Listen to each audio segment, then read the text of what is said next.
Muy buenos días, muy buenas tardes y muy buenas noches. Bienvenidos a otro programa de Pura Virtud, Cine y Literatura. Hoy vamos a tratar de nuevo un cómic y vamos a tratar de nuevo una serie, porque vamos a hablar de Sandman, esa serie de cómics que muchos consideran la gran obra, la obra maestra de Neil Gaiman, sin duda uno de los autores fundamentales según los grandes conocedores del mundo del cómic en los últimos años. Y vamos a hablar también de la serie Sandman, que también se encuentra entre las mejores series, por lo menos, del año 2022, una serie de Netflix producida por Warner Brothers. De momento no está aclarado si va a haber segunda temporada o no, pero la primera queda bastante abierta. Y bueno, si en ocasiones anteriores hemos hablado de Lovecraft, hemos hablado de Tolkien, hemos hablado de Alan Moore, hoy nos toca hablar de Neil Gaiman con alguien que conoce a estos cuatro autores y que en buena medida les ha dedicado todo su trabajo, como es Pedro Angosto. Ya saben que es el responsable del blog Hombre de Bronce, Man of Bronze, y también es autor de Superhéroes, el libro más vendido hasta la fecha de la colección de libros Archivos Bola, y además pues amigo también, creo que puedo decir, de quien hace este programa, así que es un placer tenerte con nosotros una vez más, Pedro, y en esta ocasión para hablar Igualmente. del cuarto autor que completa esa tetralogía de nombres que tú siempre tienes muy presente. ¿Qué nos puedes contar de Sandman, del cómic Sandman, antes de pasar a la serie Sandman? Pues Neil Gaiman fue uno de los autores que formaron lo que se llamó la British Invasion, la invasión británica del cómic americano en los años 80. Cuando DC hace su segundo reboot de universo después de los 50 primeros años de la editorial, incorpora esas nuevas voces, bueno, algo antes ya. Y el primero en llegar y el más importante a la postre fue Alan Moore, de quien estuvimos hablando el otro día, a razón de Watchmen, con motivo de... Y la primera obra que le dieron a este recién llegado, aunque él la aprovechó hasta el extremo, pues fue el personaje de La Cosa del Pantano, que ya comentamos que no es ni Superman, ni Batman, ni la Liga de la Justicia. Era un personaje que había tenido un par de etapas. Bueno, la primera clásica de Wayne Grayson y la siguiente pues ya un revival de eso. El caso es que en esa etapa Alan Moore crea su universo DC en cuanto a lo que compete a los personajes mágicos, Demon, el fantasma extraño, el espectro, Deadman, todos ellos pasan por la serie más que nada para aderezarla algo, porque si no hubiera sido muy aburrido. Y bueno, él ya tenía esas inclinaciones, ya entonces, 10 o 15 años antes de declararse mago, pues ya tenía esas inclinaciones místicas, ¿no? De hecho, lo dijimos el otro día, La Cosa del Pantano tiene toda una serie de simbolismos, como es el viaje al infierno órfico, el descenso órfico, a rescatar a Eurídice, ¿no? Que en este caso es Eddie Cable, su chica, ¿no? A la que el villano ha raptado allí hasta el infierno. Pues bien, en estas entra Neil Gaiman y le hacen la misma jugarreta. Estaban relanzando todo el universo DC y prácticamente no quedaban personajes. Le dieron un personaje que apenas tuvo unas cuantas apariciones en números especiales o complementos, que se llama Black Orchid, Orquídea Negra. Y claro, pues el personaje que era una especie de espía que se disfrazaba,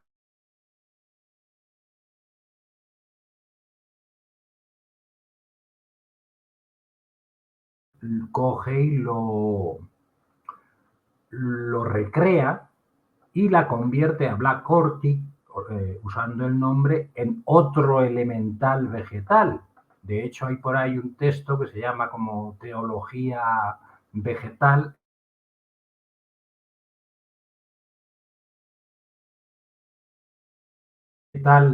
que es La Cosa del Pantano, pues hay otros seres, ¿no?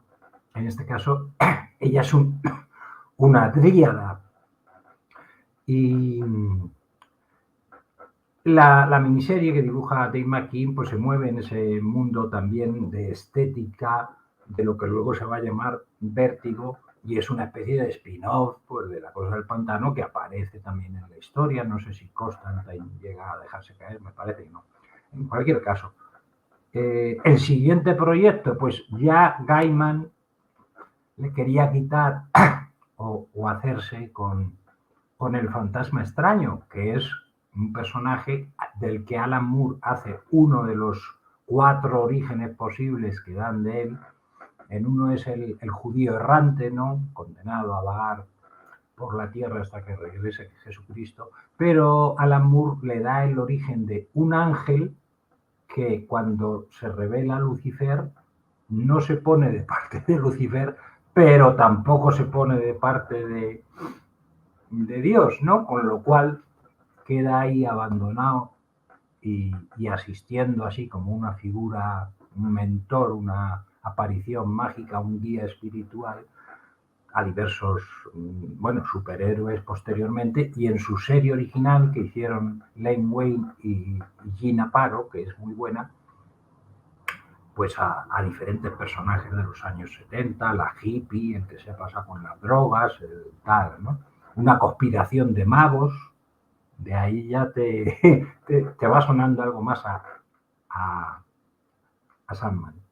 Pero ese personaje lo está relanzando ya otro autor, con lo cual hay que cambiar. Y el escogido es Sandman. Sandman originalmente, y esto por desgracia no se ve en la serie, es uno de los superhéroes primeros de DC de la Edad de Oro, una especie de, vamos, una copia del avispón verde, Green Hornet. Lleva una máscara de gas, lleva una pistola con la cual pone a dormir a los criminales, de ahí el nombre, ¿no? El de este personaje del folclore anglosajón que echa arena mágica en los ojos de los niños y los echa a dormir, y los niños se creen que ha sido Sandman porque al despertarse tienen legañas, ¿no? Ese es el origen del concepto. También aparece en un relato de Eta Hoffman. Pues bien, El hombre de la arena. El hombre de arena, claro. Fundamental Aunque para el en esa fantástico. versión es una diferente. Hay también un cuento de Andersen, se llama El viejo concilia sueños, que está basado en ese personaje, ¿no? Pues Gaiman recrea a Sandman. Había tenido ya Kirby, Jack Kirby lo trató en los años 40, le dio bueno, lo convirtió en el Capitán América y Bucky, que era lo que hacía siempre que cogía un personaje. Era monotemático. Y luego en los años 70 vuelve a hacer una cosa rarísima, donde el personaje es un psicólogo que vive en los sueños, se enfrenta, tiene unos ayudantes que son Bruto y Glob, se enfrenta a amenazas como los pingüinos carnívoros de la Antártida y cosas así. Bueno, los guiones eran de Joe Simon, que por entonces ya estaba bastante pasado, ¿no? El compañero de aventuras de Jack Kirby antes de que empezase a trabajar con Stan Lee.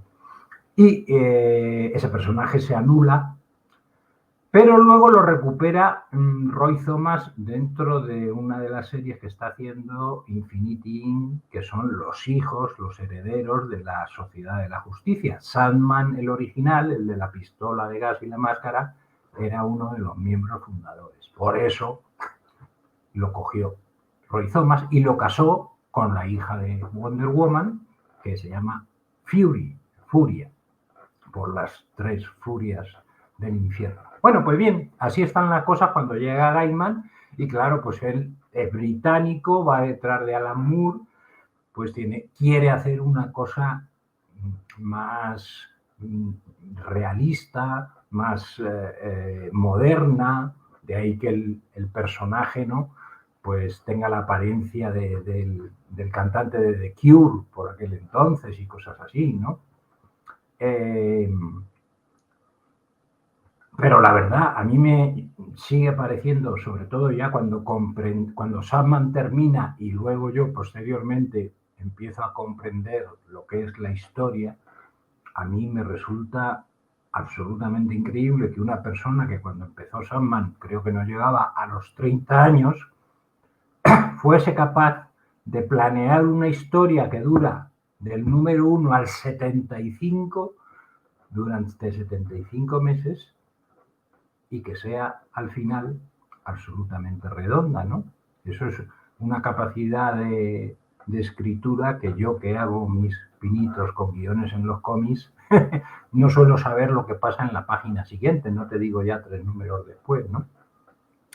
Bueno, pues Sandman en esta ocasión es una especie de dios de los sueños, versionado, por así decir, del Morfeo, del que toma el nombre.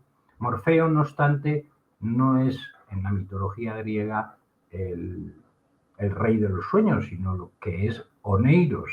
Morfeo es un ayudante, ¿no?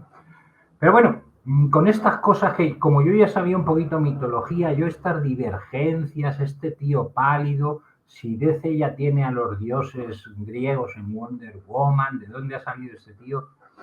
Yo ya iba a Sandman con un cierto recelo, ¿no? Y después del primer arco, que como hemos visto en la serie de televisión ya, pues consiste en el regreso de Sandman, que ha sido atrapado en el plano material por un grupo de hechiceros, ¿no? Tiene que recuperar los objetos de poder, su yelmo, su bolsa de arena y el rubí, y regresar al sueño donde mientras tanto pues las cosas se han salido un poquito de madre, ¿no? Y después de ese arco, cuando ya se pasa, digamos, la parte más superheroica, porque en esos números pues aparece Constantine, aparece la Liga de la Justicia, que en la serie no se ve porque han tenido que borrar prácticamente todas las referencias a los cómics de DC, por desgracia. Pero el rubí de Sandman lo toma Gaiman de un villano de la Liga de la Justicia que se llamaba Doctor Destino, curiosamente también con D y Destino, que era un poder que se llamaba el Materiopticon y convertía los sueños en realidad, ¿no? Entonces, la adaptación, vamos a decirlo ya, es extraordinaria, pero si verdaderamente les ha gustado, pues háganse sin duda con el cómic, que está publicado y republicado en diferentes volúmenes, ¿no? Unos 7, porque para aquellos que además conozcan el universo DC, pues Neil Gaiman, siguiendo los pasos de Alan Moore, pues lo usó perfectamente hasta que dejó de usarlo, porque el trabajo de Moore junto al de Grant Morrison, que hizo Doom Patrol y Animal Man, y junto al propio de Gaiman, también con los libros de la magia, una miniserie donde revisa todos esos personajes que ya había tratado Moore, pues acaban formando un subsello dentro de la editorial, el subsello Vértigo, y con estas cosas que en el fondo son políticas personales, de esto lo hago yo y a mí no lo toques y demás, ¿no? Karen Berger, que fue la editora histórica de este sello y que realizó algunos de los mejores y más profundos cómics de los años 80, la mejor etapa de DC, 80 y con Sandman pues ya a principios de los 90. Los personajes de DC, los superhéroes, van dejando de aparecer en Sandman, ¿no? Aunque en realidad su sombra se nota hasta el final, ¿no? Pero bueno, el proyecto nació en el universo DC y eso es algo de lo que el universo DC debe honrarse. De hecho, lo que nosotros conocemos en el concepto como universo DC, pues son el Swamp Thing de Moore, el Sandman de Gaiman, el Starman de Robinson, que es posterior, siguiendo exactamente las mismas premisas, que son juntar todas las diferentes versiones en una sola, ¿no? la de la Edad de Plata, la de Tierra 2, la de Tierra 1, cuando el universo DC se fusiona, hay varios personajes con el mismo nombre y el trabajo consiste en hacer una historia en donde vayan a fusionarse o solo quede uno, ¿no? Bueno, pues, ¿qué más cosas puedo decir yo de esos cómics? No, bueno, estaría interesante que Que nos dejé dijeras de algo de leerlos, Gaiman. dejé de leerlos Dejaste porque, de como estaba leerlos. diciendo, después de que desaparecen los superhéroes y aparece allí bueno, yo entonces tenía 20 años, no era como ahora, ¿no? Pero aparecen unos personajes homosexuales, entre ellos no homosexual, un transformista, ¿no? Un eh, asesino en serie, Deseo, ¿no? Aparece Deseo, que es transexual. todo ello dibujado de una manera y con un formato muy oscuro, que no se parecía en nada a los superhéroes. Y bueno, yo reconozco que no tenía la suficiente madurez como para apreciarlo y abandoné la serie, ¿no? Lo que ocurre es que, aunque no se ha visto en la primera temporada, pero hay un episodio enseguida que es una versión con Sandman dentro del sueño de una noche de verano de William Shakespeare, que es ya el número que llamó la atención sobre la serie, porque ese número, claro, los ingleses, o sea, es como si tú haces un cómic y de repente sale Don Quijote en el cómic, ya deja de ser un cómic de superhéroes más para ser un homenaje a Cervantes, ¿no? Eso aupó inmediatamente a Gaiman. Y claro, ya con esos temas, aunque yo entonces de Shakespeare no sabía absolutamente nada y todavía sigo sin saber muchísimo, pero los temas de los elfos, de la fantasía, el propio dibujo que ya era mucho mejor de Charles Bess, que ha hecho con Gaiman luego Stardust, uno de los episodios de los libros de la magia, pues ya me hicieron ver que allí había algo más, ¿no? Y como verán los espectadores en la siguiente saga que se llama, o temporada, que se llama La Estación de Nieblas, pues la historia vuelve a adquirir unos tonos mucho más mitológicos, aparecen personajes de la mitología nórdica, egipcia, y entonces yo ya ahí me fui metiendo más y más y más. No sin que la serie vuelva a tener, digamos, esos, porque he oído yo que a mucha gente le ha gustado más el primer arco que el siguiente, el de el Ánulo, ¿no? Este personaje de Rose Walker. Y es natural, o sea, es que la serie oscila mucho entre las historias de fantasía en un arco y luego otras mucho más realistas o de realismo mágico o que tocan temas que entonces en los años 90, como es pues la homosexualidad, etcétera, etcétera, etcétera, temas sexuales, temas adultos, eh, parecen dos series distintas, pero tendrán ocasión de ver, como a la postre acabé haciendo yo, que no, que se trata todo de una misma historia, ¿no? Y en ese sentido hay que alabar de nuevo el trabajo que han hecho los guionistas de la serie de televisión, primero sacando al 99% de las referencias del universo DC y que no se echen en falta, y luego limando todos esos aspectos un poco más polémicos, más adultos, pero yo creo que un poco, bueno, eran los 90, afortunadamente había unas libertades que ahora no hay, también creativas. Y en mi opinión, pues Gaiman un poco se regodeó en todo aquello, también para llamar la atención, supongo.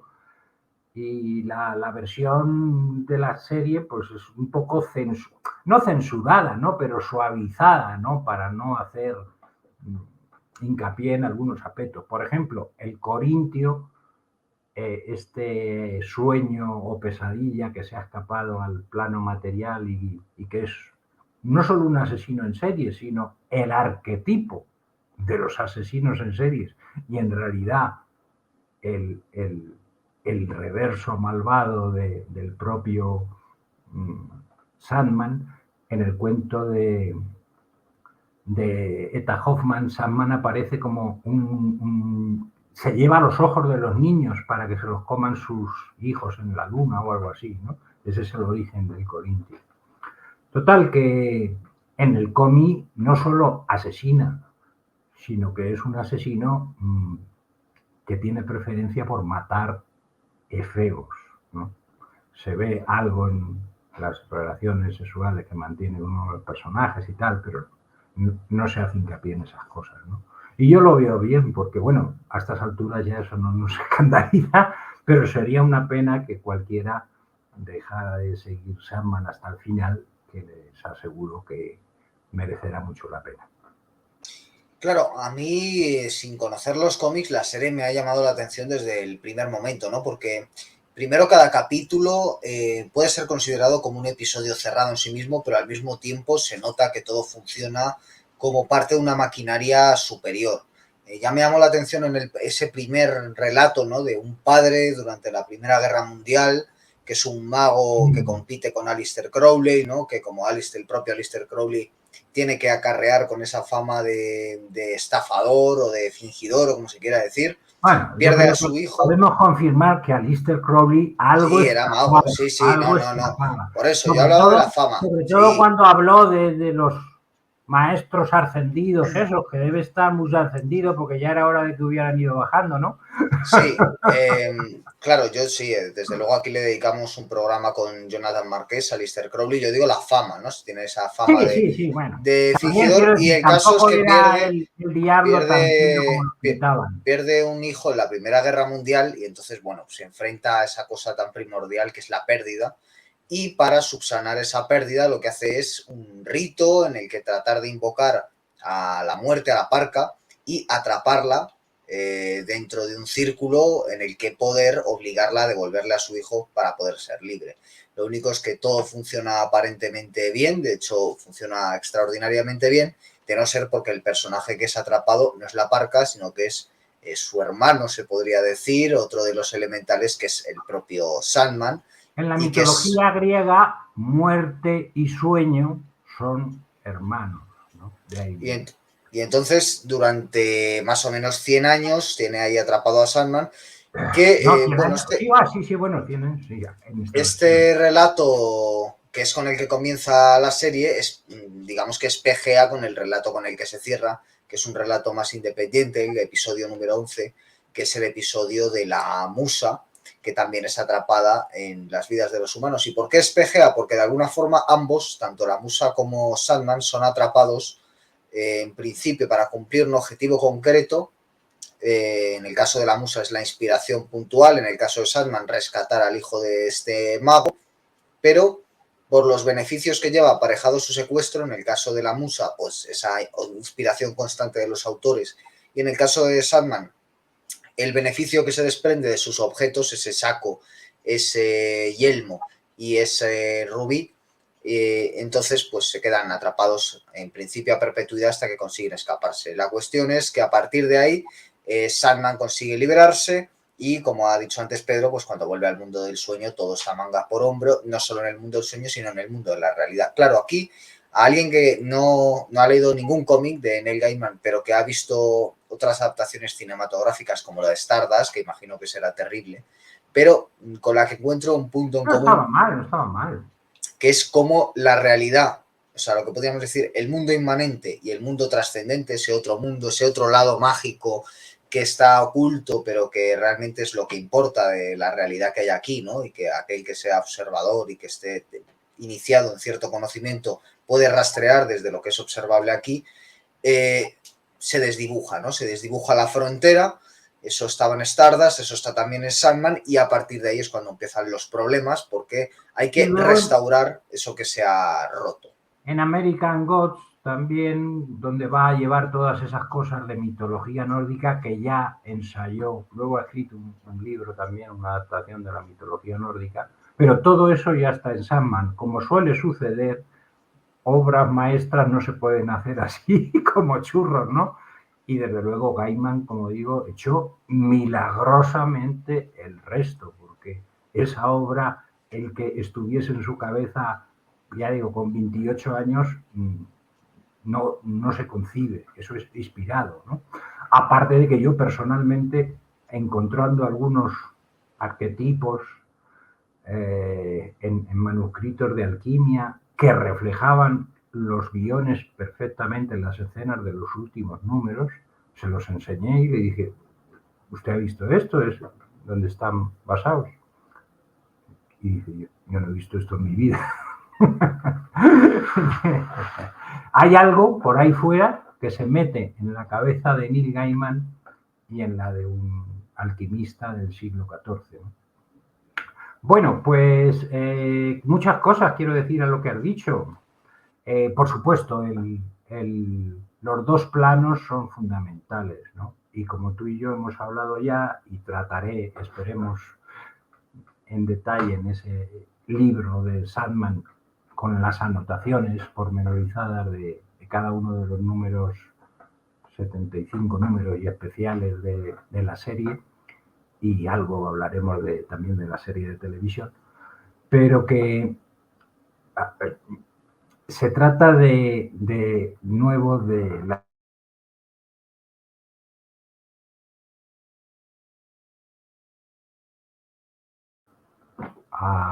al infierno en el caso de Lucifer, del Edén a la tierra en el caso de Adán, y de todos ellos hace Morfeo, a pesar de que se encuentre con Lucifer también, ¿no? Tú has dicho, has detectado que la cosa va de escapar, ¿no? Bueno, pues es esa cosa, la idea platónica, ¿no? Soma sema, la realidad material como cárcel y como engaño, ¿no? La matriz. Y Sandman no solo va a tener que liberarse él, bueno, liberarse él, más bien lo libera, ¿no? El destino, lo libera el destino, su hermano mayor, que saldrá en la siguiente saga, porque, bueno, ha aprendido en 100 años ahí encerrado, ha aprendido algunas cosas, ¿no? Y ahora tiene que iniciar un camino para redimirse, ¿no? Y es que, como iremos descubriendo, y ya se ha visto en la escena donde baja al infierno y se cruza con una chica negra que está ahí encerrada, pues esa chica negra es su Eva o su Eurídice, ¿no? Y bueno, ya descubriremos las razones por las que la condenó allí, pero lo hizo. Entonces, la primera lección de Sandman es ojito con el karma, o como dicen los ingleses, karma is a bitch, ¿eh? Entonces, ahora viendo de nuevo la serie, pues he tenido ocasión de comprobar que en el fondo Gaiman repite constantemente el, el, el viaje órfico al Hades para liberar lo que no son más que aspectos diferentes de Sandman, ¿no? Del protagonista, que somos nosotros. Está la parte de Calíope, la musa de la poesía. Yo creo que muy bien ejecutado el episodio, ¿no? De Calíope ya mencionan Morfeo, en realidad, el personaje de Gaiman, viene a tener casi todos los atributos, como veremos luego, del dios Apolo. Es príncipe de las historias y, por lo tanto, inspirador de escritores, William Shakespeare incluido, ¿no? Bueno, no, de Belloc no, pero vamos, las musas servían a Apolo, ¿no? En ese sentido también. El cuervo también es uno de los símbolos de Apolo. Que el cuervo es otra cosa, que es el homenaje, por así decir, de Gaiman a Moore. El cuervo en realidad es el exmarido de Abby Cable, la pareja de la cosa del pantano, que quedó en coma, y lo que dice Gaiman es que murió en sueños y ahora es un cuervo, ¿no? Ese es otro de los aspectos que unen ambas series y que nos perdemos, ¿no?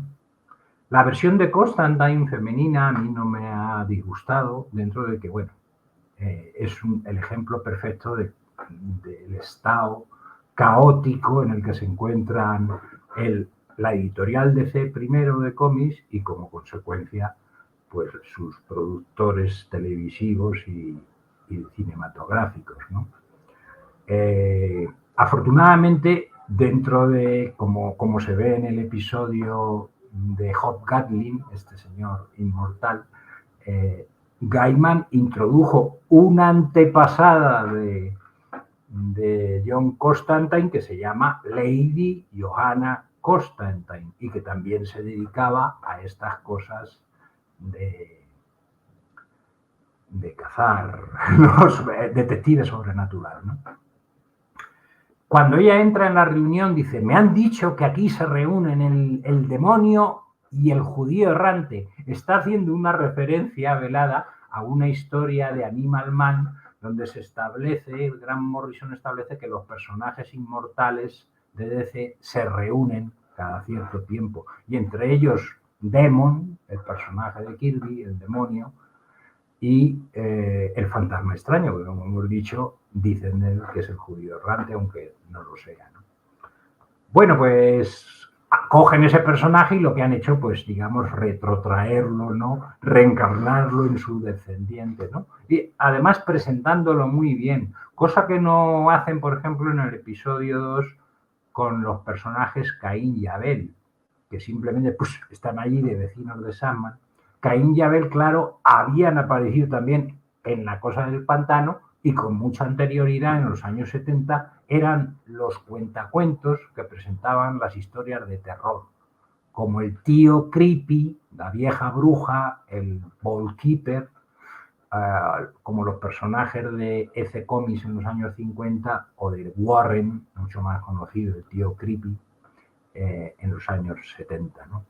DC tenía los suyos, eran Caín, Abel, Lucien, todos los que Moore dejó sin tocar se los agenció rápidamente Gaiman, ¿no? Y van a tener un papel importantísimo, ¿no? Pero sin embargo, el único error como adaptación que yo le reconozco a la serie es ese, que para el que no haya leído La Cosa del Pantano no sabe que es un running joke, un chiste repetido, lo de que a cada día Caín mata a Abel por una razón.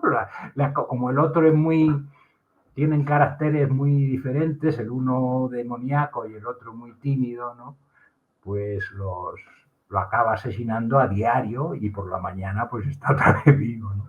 Repitiendo ese ciclo inmortal. Y los ciclos, la pervivencia de esa recurrencia, el destino, en el fondo, pues es uno de los temas fundamentales de Gaiman, como no sé si fue en uno de nuestros vídeos, ¿no? Pero bueno, respondiendo a la pregunta de si realmente somos libres o hasta qué punto el destino nos impone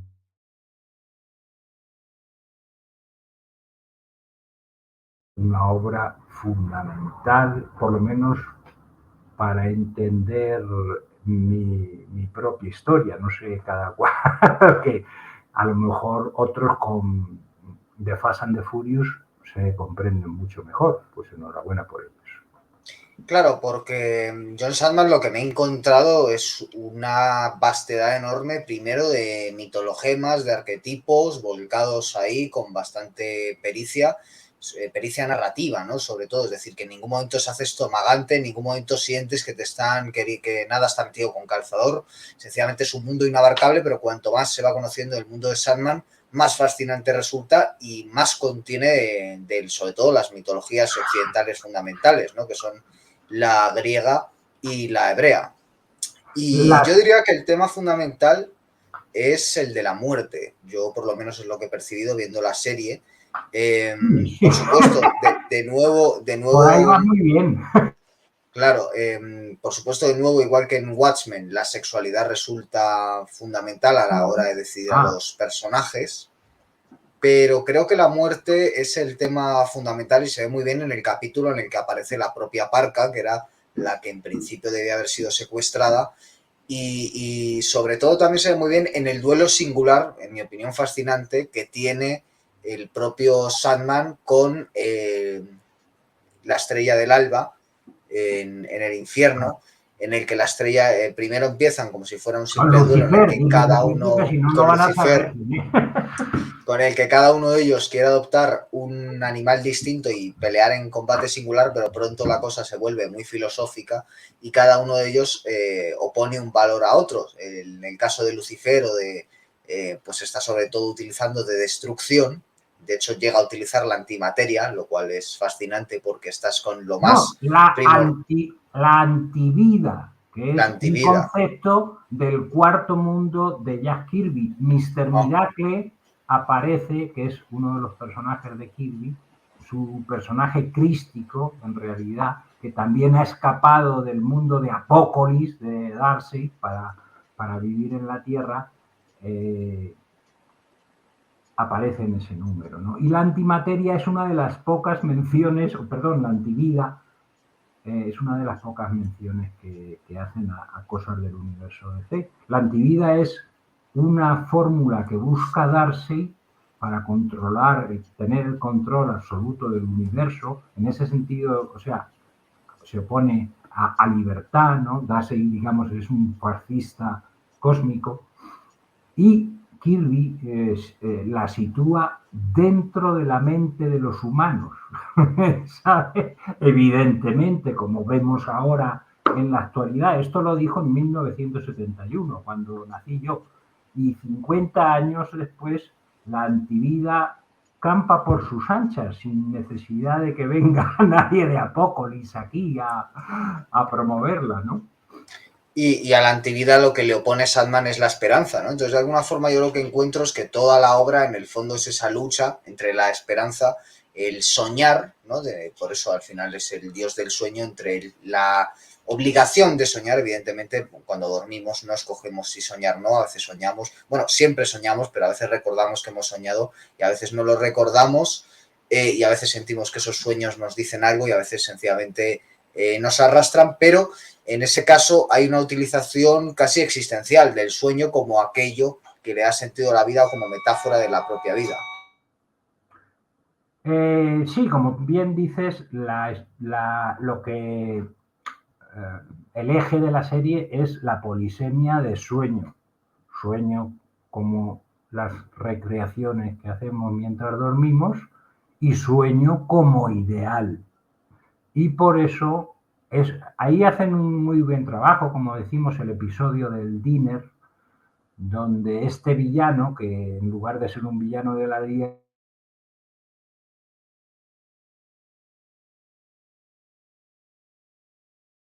ha mentido, ¿no?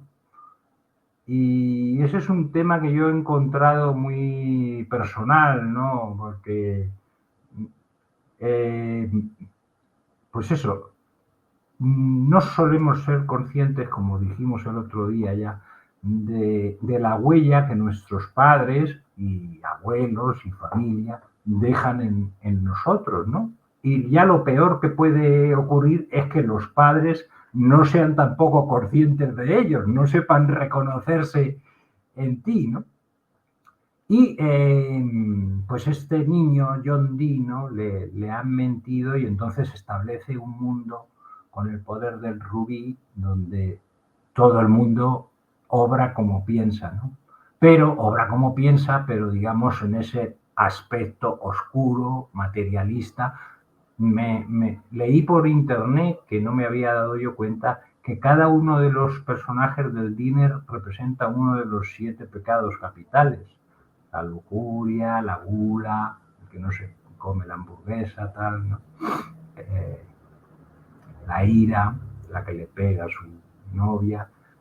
Bueno, pues mm, es muy bonito la resolución de ese episodio donde Sandman le explica, sí, es verdad que un mundo que fuera así merece ser destruido, pero aparte de esa posesión demoníaca, digamos, que todos tenemos, de esos pasiones, de esos deseos oscuros, pues aparte hemos hecho otras cosas y sobre todo aspiramos a otras cosas. Yo no dejo, cada vez con más frecuencia, cito a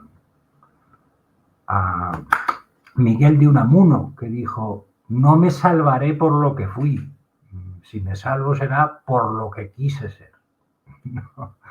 Y yo, que no creo, como Gaiman, como veremos, que eso es otra de las cosas importantes, en infiernos eternos, pues pienso lo mismo, ¿no? Evidentemente, claro, tenemos en la cabeza el concepto de pecado, la confesión, el arrepentirse. O sea, uno puede ser Lucifer, pero si te arrepientes así 10 minutos antes de, como Don Juan, ¿no? Con un punto de penitencia, bueno, algo de verdad hay en eso, ¿no? Pienso yo, que siempre que hayamos mantenido un punto de penitencia alguna vez, pues no creo que seamos castigados, ¿no? Pero también creo que algunas cosas que se hacen aquí deben tener un castigo soberano, ¿no? O sea, yo soy mucho menos misericordioso que Dios, ¿no? Hombre, imagínate, Pedro, que yo tengo una vecina que me pone Telecinco a la 1 de la mañana. Yo espero que exista el infierno y es que eterno. incluso aunque pusiera otra canal, pero Aunque además... pusiera otro, pero encima Telecinco, la vida de Rocito. A mí hay una cosa que me ha gustado mucho de Sandman, que es cómo caracterizan al héroe, el propio Sandman, ¿no? Su herida originaria, como puede ser el talón de Aquiles, es esa pérdida de las armas y el tener después que de alguna Bueno, forma arreglar, lo orgullo. claro, el orgullo. Es como Odiseo también, tiene que volver a casa, pero no solo volver a casa, sino volver al estado en el que estaba la casa, ¿no? Esto también nos llevaría a Edipo, a hacer que Tebas vuelva a tener el orden dentro de sí. Y también, digamos, que se relaciona con Aquiles en que su gran pecado, diríamos, desde un punto de vista judío-cristiano, es la ira, ¿no? La cólera, que saca en varias ocasiones y que le pierde completamente, ¿no? Como a tantos y tantos héroes. Pero más allá de la caracterización del héroe, que me gusta, entre otras cosas, porque no es un héroe psicologicista, moderno, podríamos decir, sino que es un héroe bastante inexpresivo. Tiene una máscara casi puesta constantemente, como la tenían los héroes clásicos, en las que no hay gesticulación, porque es casi un arquetipo andante, eso me gusta mucho. Lo que más me ha gustado casi es lo que tiene de novelístico en cuanto a las subtramas y en cuanto a la enorme galería de personajes secundarios, ¿no? Hablabas de esa maga inglesa que viene de una antepasada que también es maga, podemos hablar de Rose Walker, que es ese vórtice que después se hace escritora. Rose Podemos Walker hablar... y su hermano pertenecían originalmente, vamos, el hermano Jet, pertenecían a la serie del Sandman de los 70 de Kirby. El marido de Lita Trevor, el fantasma que la deja embarazada, es en los cómics un superhéroe, el segundo Sandman, que además es hijo de el hombre halcón, Hawkman, este que va a salir ahora en la película de Black Adam, ¿no? Entonces, y Lita Trevor, que ahí aparece simplemente como una mortal amiga de Rose, que es en realidad hija de Wonder Woman, ¿no? Fíjate tú que y Chesterton sale por ahí también. Chesterton. Sí, hombre, es que como digo lo siempre, ¿no? Una historia de superhéroes de buenos y malos pegándose puñetazos ya, además ahora con lo mal visto que está pegar siquiera, ¿no? Incluso a los nazis, ¿no? Ya no se puede pegar ni a los nazis, pues no tiene mucho hueso, ¿no? Lo fascinante, como siempre, tanto de Moore como de Gaiman, es que te abren toda esa puerta al mundo de la literatura. En este caso, por ejemplo, a mí se me ocurre recomendar, que yo he leído algo, pero no todo lo que quisiera, Lord Dunsany, que es el autor que está a la base tanto de los escritos de H.P. Lovecraft como Tolkien, por otro lado, en parte, ¿no? Y Gustav Meyrink, también estaría bien recomendarle, porque Gustav Meyrink tiene un libro que se llama El ángel en la ventana de Occidente, donde el protagonista siente que es una reencarnación de John Dee. Entonces hay un viaje que es por un lado geográfico y por otro temporal, que tiene mucho que ver con lo que hace, yo lo he detectado por lo menos viendo Sandman, con lo que hay en Sandman. Bueno, el villano de la primera saga se llama John Dee, que además tiene la letra D, que es la de la familia de los eternos, ¿no? O sea, death, despair, desire, ¿no? Y quería comentar dos cosas que no quiero que se me queden. Son fundamentales. Una ya la has dicho tú, y es esa batalla que en los cómics no protagoniza Lucifer, sino el diablo que le ha robado el yelmo. Eso lo han mejorado también, ¿no? Porque es impresionante verlos ya transformándose en los conceptos con los que batallan. Soy un lobo, soy el matador de lobos, soy la peste que acaba con el cazador, soy el sol que da vida. Y luego desemboca en Soy la antivida, ¿no? Y ya cuando está agonizando Sandman, que siente en sí mismo, ¿no? Y dice, yo soy la esperanza, ¿no? Y ese es un concepto que, no gracias a Zack Snyder en esta ocasión, pero en eso dio en el clavo, ¿no? Los héroes y los superhéroes son esperanza, y la esperanza es algo verdaderamente que hemos inventado los humanos o concebido, pero que no la vemos en la realidad. En la realidad hay cuerpos, hay asesinos, hay violadores, hay caníbales, hay aprovechados, cansinos, vecinas que ponen Telecinco, pero esperanza. Entonces, bueno, uno puede, quiero decir, deseamos sexo, deseamos comer, deseamos dinero, pero deseamos que la historia no acabe con la muerte o que el mundo sea de otra manera. No vemos ahí un salto entre ambas cosas. De eso es de lo que habla el episodio del Dinner, ¿no? El hombre es una mierda, hablando mal y pronto por sí mismo, pero sin embargo algo tiene, y con que en un universo, también lo habremos dicho en otras ocasiones, sin sentido, de oscuridad, de dolor, de solo creado para torturarnos, haya una persona que por un segundo diga esto no debería ser así, pues ya hemos ganado vamos, iba a decir, han ganado los buenos. No me quiero yo incluir en ellos siquiera, ¿no? Y eso es lo que hace ahí Gaiman, y es importantísimo y épico, ¿no? Y luego tiene una coletilla aún más importante, que es una demostración lógica, porque cuando le echa en cara, has recuperado el yelmo, pero aquí tienes muy poco poder, ¿no? Y entonces, dándole la vuelta a la tortilla y demostrando que Lucifer no puede hacer nada sin Dios porque lo ha creado Dios a Lucifer, ¿no? Le dice, ¿qué poder tiene el infierno si los aquí encerrados no soñasen con el cielo?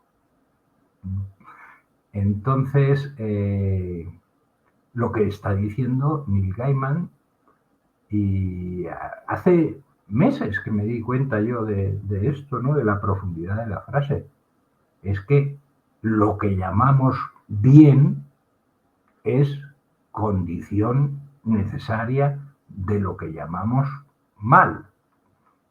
No tiene ningún sentido. El mal no puede ganar, porque si ganara el mal, entonces el mal sería el bien. Y se volvería a repetir el ciclo, ¿no? No sé, son cosas que a mí me ayudan a entretenerme y a pasar el día en estos días donde no hay muchas cosas, porque es que tú hablas de Telecinco, pero yo hablo de todas las cadenas y periódicos y radio y artistas y bueno. Claro, Sí. porque yo digamos que tanto Moore como en Gaiman, encuentro una inspiración en Blake, William Blake, que es el gran maestro de Moore, ¿no? Todo el tema de Jerusalén viene de ahí.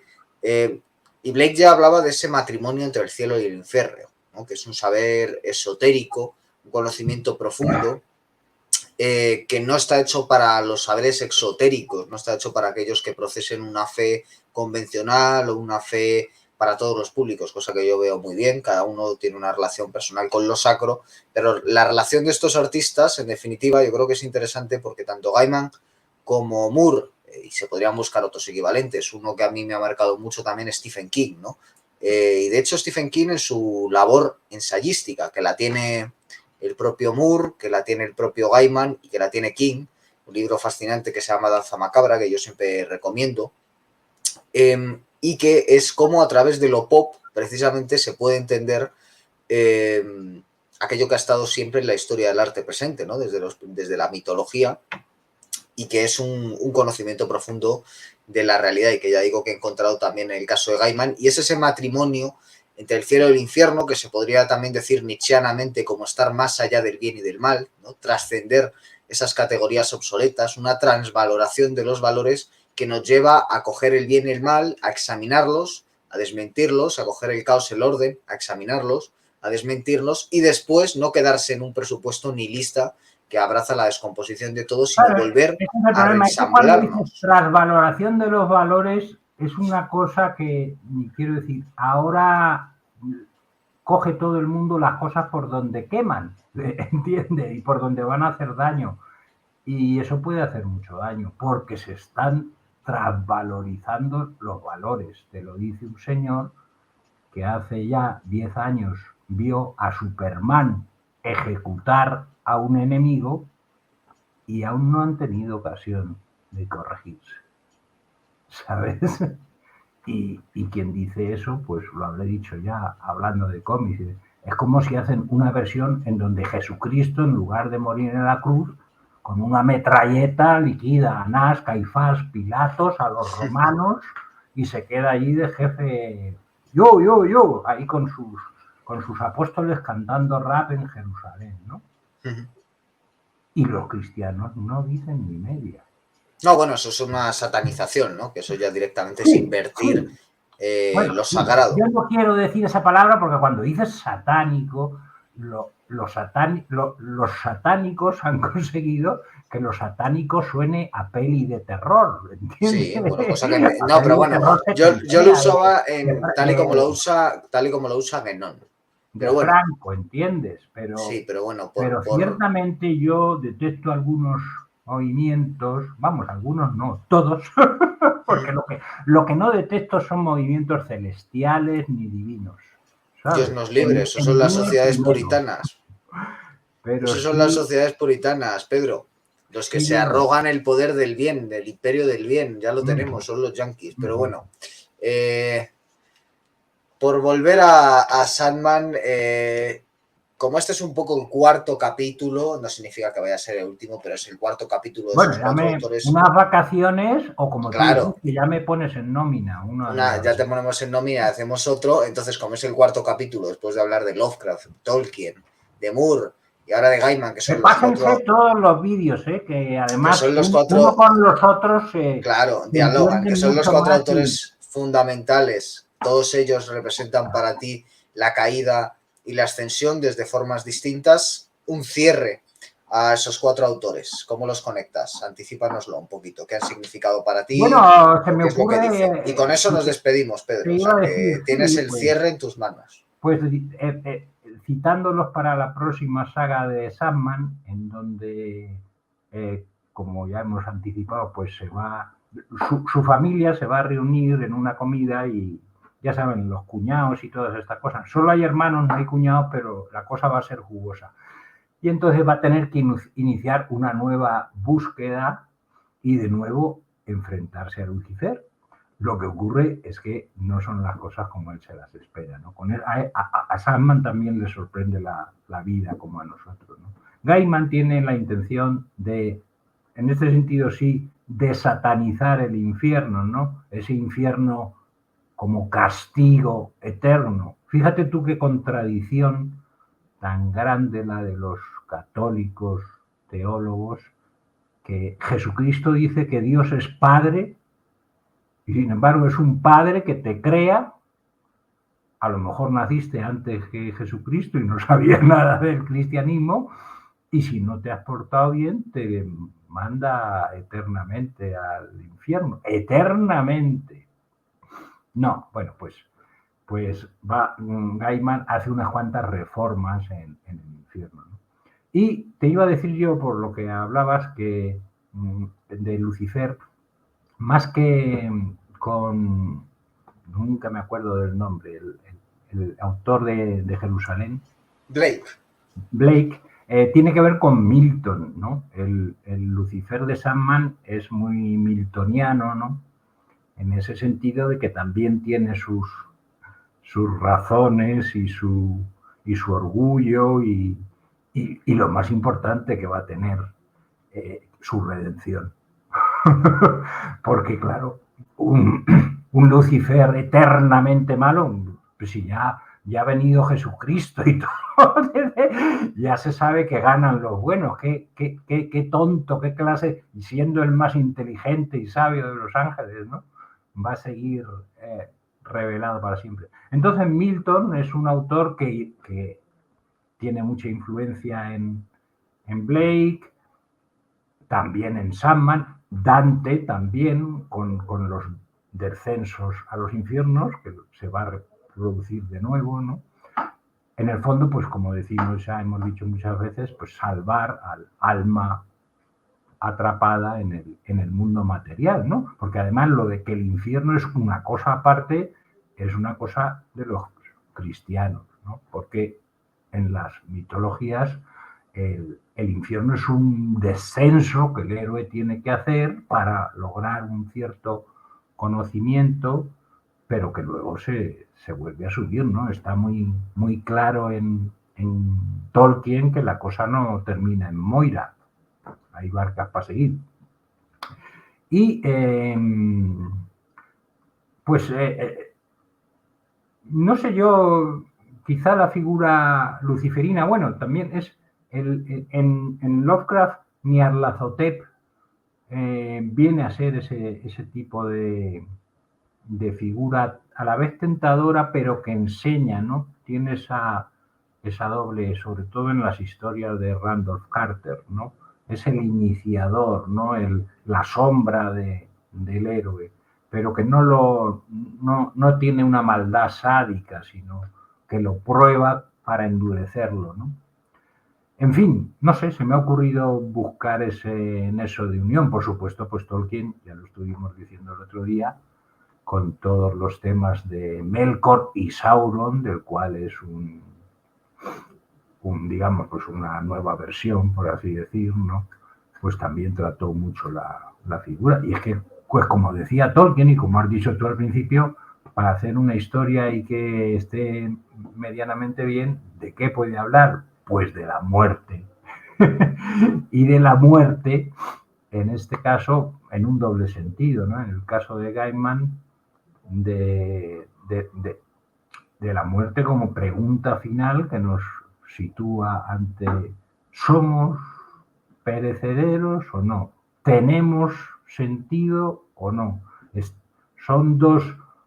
¿Están nuestras dos cámaras en el mismo universo?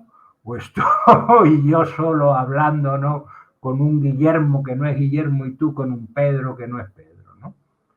Esa es una pregunta. Y luego, como iremos descubriendo, habrá que volver a hablar más de Sandman, o si no ya inventaremos otro tema,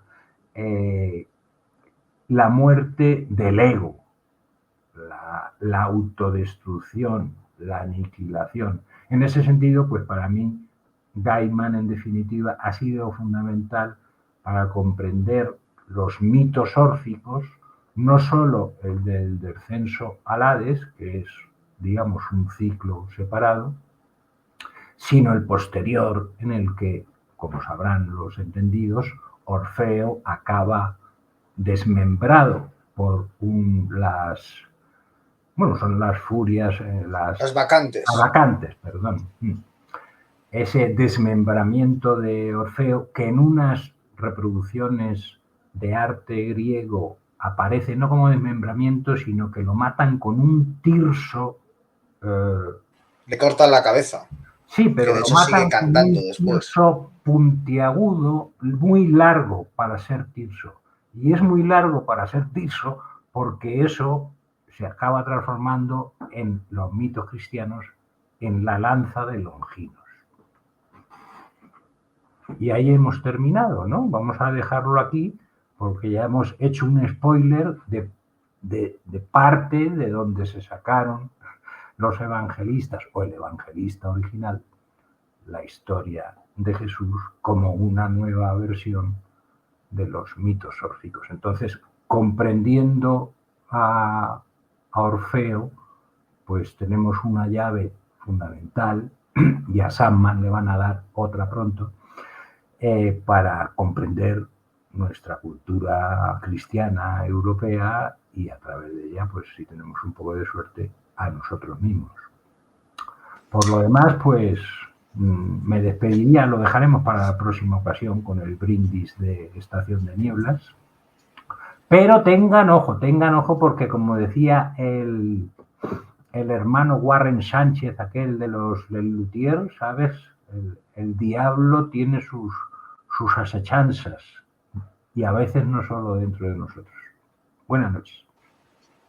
Pues muchas gracias, Pedro. Bueno, yo creo que se puede añadir poco más. Orfeo al final es aquel que nos invita a seguir cantando, a seguir poetizando en mitad de la noche. Y de alguna forma yo creo que esa también es una buena metáfora del tiempo que nos ha tocado en suerte vivir.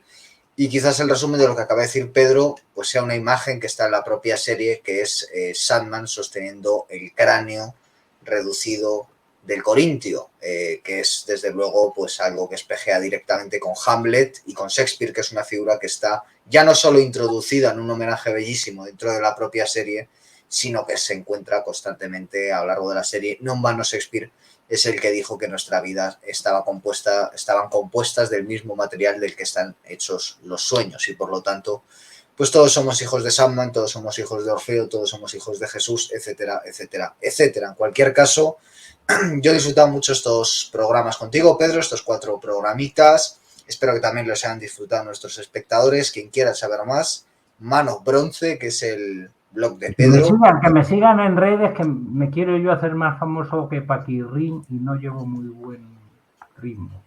Que le sigan en redes, que hay que ganar a Paquirrín y a tantos otros. Y esperamos esos libros, el de Sandman, desde luego, ojalá y se pueda escribir.